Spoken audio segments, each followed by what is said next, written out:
दोस्तों, भारत की धार्मिक धरोहर में कुछ ऐसी जगह हैं जो केवल श्रद्धा का केंद्र नहीं है, बल्कि रहस्य से भी घिरी हुई हैं। दोस्तों, ओडिशा राज्य के तटवर्ती नगर पुरी में स्थित भगवान जगन्नाथ का मंदिर एक ऐसा ही अद्भुत तीर्थ स्थल है, जिसे चार धामों में से एक माना जाता है। दोस्तों, ये मंदिर केवल एक धार्मिक स्थान नहीं है, बल्कि हजारों वर्षों की मान्यता, असंख्य चमत्कारों और गूढ़ रहस्यों का जीवंत उदाहरण है। यहाँ भगवान विष्णु अपने सबसे रहस्यमय रूप में, दोस्तों भगवान जगन्नाथ अपने भ्राता बलभद्र और सुभद्रा के साथ विराजमान हैं। दोस्तों, भगवान जगन्नाथ जिनको जगत के नाथ कहा जाता है, उनका जन्म त्रेता युग और द्वापर युग की संधि पर हुआ माना जाता है। दोस्तों, कथा के अनुसार द्वारका के अंत में जब भगवान श्री कृष्ण ने अपनी देह का त्याग किया, तो उनका हृदय आज भी जीवित अवस्था में रहता है। ये अमर हृदय ही जगन्नाथ के रूप में पुरी में पूजित है। कहते हैं दोस्तों, जब श्री कृष्ण का शरीर समुद्र में प्रवाहित हो गया, तो उनकी अस्थियां बहकर पूरी तट पर आ गईं। वहाँ के राजा इंद्रद्युम्न को स्वप्न में आदेश मिला कि वो समुद्र तट पर भगवान विष्णु का स्वरूप स्थापित करें। तभी आकाशवाणी हुई कि एक अद्भुत वृक्ष समुद्र के किनारे बहकर आएगा, उसी से भगवान के विग्रह बनाए जाएंगे। दोस्तों, अचानक एक दिन समुद्र तट पर एक दिव्य वृक्ष बहकर आया, जिसकी महक से पूरी पूरी नगरी महकने लगी। राजा ने तुरंत उसे मंदिर लाने का आदेश किया। तभी वहाँ एक वृद्ध बढ़ई के रूप में भगवान विश्वकर्मा प्रकट हुए और कहा, मैं इन मूर्तियों को बना सकता हूँ, पर शर्त है कि जब तक मेरा काम पूरा ना हो कोई अंदर नहीं झांकेगा।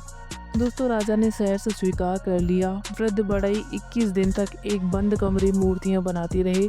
जब 15 दिन बीत गए और कोई आवाज़ भीतर से नहीं आई, तो रानी चिंतित होकर दरवाज़ा खुलवा बैठी। जैसे ही दरवाज़ा खोला गया, वृद्ध बढ़ई अंतर ध्यान हो गया और अधूरी मूर्तियां रह गईं। दोस्तों, आज भी जगन्नाथ, बलभद्र और सुभद्रा की मूर्तियां अधूरी ही हैं, बिना हाथों और पूर्ण पैरों की हैं, लेकिन इन अधूरी मूर्तियों में जो दिव्यता है, वो पूर्णता से कहीं अधिक है। कहते हैं कि उन्हीं अधूरी मूर्तियों में भगवान श्री कृष्ण का दिव्य नील चक्र और हृदय समाहित है। दोस्तों, पुरी का श्री मंदिर जितना पवित्र है, उतना रहस्यमय भी है। ये रहस्य विज्ञान और तर्क की सीमाओं से बते परे है। तो आज हम आपको मंदिर के कुछ ऐसे ही रहस्य बताने वाले हैं, जिनको सुनकर आप भी हैरान रह जाएंगे। दोस्तों, पहला रहस्य है ध्वजा का विपरीत दिशा में लहराना। पुरी मंदिर के शिखर पे जो ध्वजा है, वो सदैव वायु की विपरीत दिशा में लहराती है। चाहे हवा किसी भी दिशा से क्यों न चले, ये ध्वजा उल्टी दिशा में ही झुकती है, जो विज्ञान की दृष्टि से संभव नहीं है। दोस्तों, दूसरा रहस्य है कि मंदिर की कोई परछाई नहीं पड़ती। पूरी मंदिर इतना विशाल होते हुए भी इसकी कोई भी भाग दिन के किसी भी समय परछाई नहीं डालता। ये रहस्य आज तक विज्ञान से हल नहीं हो सका। दोस्तों, तीसरा रहस्य है सुदर्शन चक्र, जो हर कोण से दिखाई देता है। मंदिर के ऊपर स्थापित सुदर्शन चक्र लगभग 20 फीट ऊंचा है और उसका वजन लगभग 1 टन से अधिक है। और सबसे अद्भुत बात यह है कि आप पुरी के किसी भी कोने से इस चक्र को देखेंगे, तो वो आपकी ओर ही मुख प्रतीत किए दिखाई देगा। दोस्तों, चौथा रहस्य ये है समुद्र की लहरों की ध्वनि मंदिर में प्रवेश करते ही गायब हो जाती है। दोस्तों, पूरी मंदिर के सिंह द्वार पर खड़े होकर समुद्र की लहरों की आवाज़ स्पष्ट सुनाई देती है, लेकिन अगर आप मंदिर में जैसे ही प्रवेश करेंगे, ये ध्वनि आपको बिल्कुल भी नहीं सुनाई देगी। ऐसा लगेगा जैसे प्रकृति स्वयं मौन हो गई हो।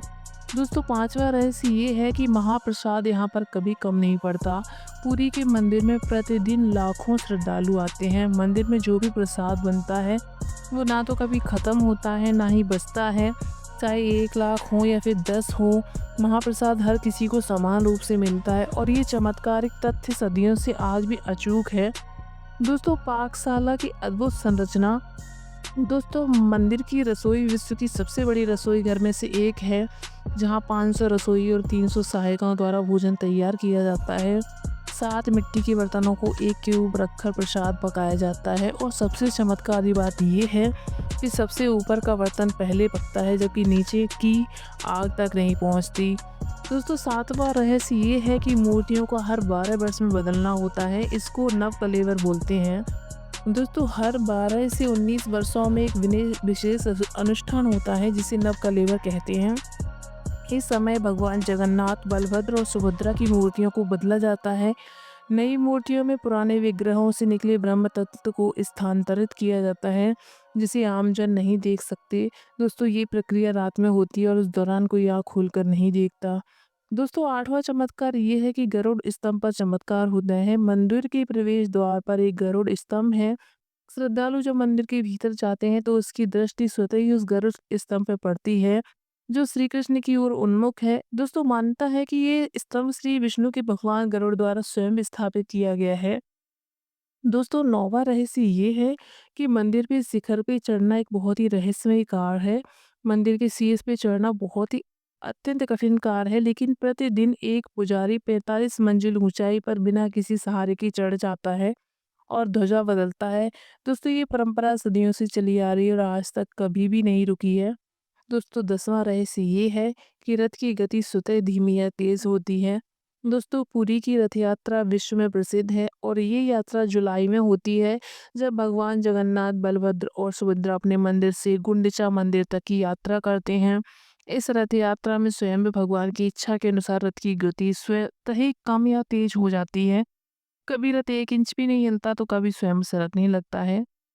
दोस्तों पुरी का मंदिर केवल एक धार्मिक स्थल नहीं है, बल्कि भारत की संस्कृति, आध्यात्मिकता और लोक भावना का केंद्र है। दोस्तों सन्यासियों, भक्तों, तांत्रिकों और साधकों का ये तीर्थ शताब्दियों से उनकी साधना का केंद्र बना हुआ है। दोस्तों गुरुदेव शंकराचार्य ने भी इस मंदिर को भारत के 4 धामों में से एक घोषित किया। गोस्वामी तुलसीदास, चैतन्य महाप्रभु, आदि गुरु शंकराचार्य, मीराबाई और अनेक संतों ने यहाँ आकर तपस्या करी। दोस्तों पुरी का मंदिर का वास्तुशास्त्र, उसकी मूर्तियाँ, अनुष्ठान, ध्वनि, रात्रि आरती सब कुछ किसी अन्य लोक की अनुभूत कराते हैं। दोस्तों यहाँ का वातावरण भक्त को भीतर से बदल देता है। दोस्तों भगवान जगन्नाथ केवल एक देवता ही नहीं है, वो एक अनुभव है। पूरी मंदिर केवल पत्थरों से बना एक भवन नहीं है, वो आध्यात्मिक चेतना का एक केंद्र है जहाँ श्रद्धा, रहस्य और दिव्यता एकाकार हो जाते हैं। दोस्तों हर वर्ष लाखों श्रद्धालु अपनी आस्था और विश्वास के साथ यहाँ पर आते हैं। कुछ आकर लौटते हैं, परंतु कुछ लोग आकर यहीं बस जाते हैं, जैसे भगवान जगन्नाथ के चरणों में जीवन को समर्पित कर चुके हैं। जिनके पास प्रश्न है उनको उत्तर यहीं मिलते हैं और जिनके पास आस्था है उन्हें भगवान के साक्षात दर्शन होते हैं।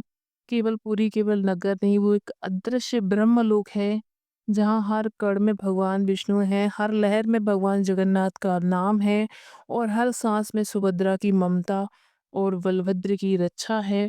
दोस्तों उम्मीद करते हैं आपको अपने सारे सवालों के जवाब मिल गए होंगे और आपको ये वीडियो काफ़ी ज़्यादा पसंद आया होगा।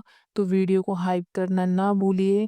साथ ही साथ भगवान जगन्नाथ के लिए एक लाइक और सब्सक्राइब तो बनता ही है। दोस्तों जय जय राधे।